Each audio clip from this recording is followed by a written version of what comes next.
And news just coming in after the big political outrage over the post-verdict violence in Bengal. Chief Minister Mamata Banerjee has held a crucial meeting with the Kolkata Commissioner of Police, the Bengal Police DG and the Home Secretary and Chief Secretary at her residence. India Today's Poulomi Saha reporting from the ground in Kolkata. Poulomi, tell us more. The Trinamool has been saying that this is all a BJP jumla, that this is all, a pretense by the BJP.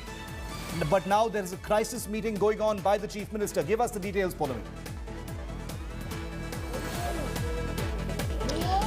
Right. The Chief Minister, Shiv, has called for a meeting at her residence with the Kolkata Commissioner of Police, the DG of the state, the Home Secretary and the Chief Secretary as well, because of spiraling incidents of post-poll violence that Bengal has been witnessing from across the length and breadth of the state since counting day on Sunday. We're, of course, standing here outside Beleghata, one of the victims of political violence. He is a BJP Karyakarta, and the BJP is alleging the TMC goons, quote-unquote, stoned him to death on Monday, which was yesterday. JP Nadda is expected to be here in a short while from now after visiting a couple of other victims' families in Shonarpur, Dakshin. He is coming here, and as far as the Chief Minister is concerned, there is a lot of pressure on her to act against the post-poll violence. She, of course, when she was addressing a press conference at her residence yesterday, said that the BJP is spreading false news. This is fake, and this is intra-party, infighting which is happening.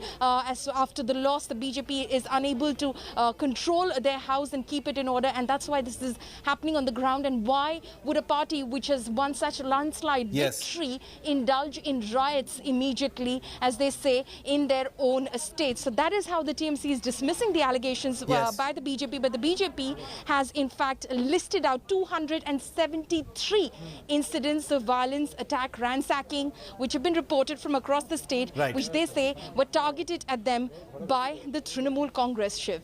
Poulomi is going to be reporting on that big crisis meeting. Poulomi, thanks for that update. We'll keep coming back to you. Let's take a look at what has unfolded.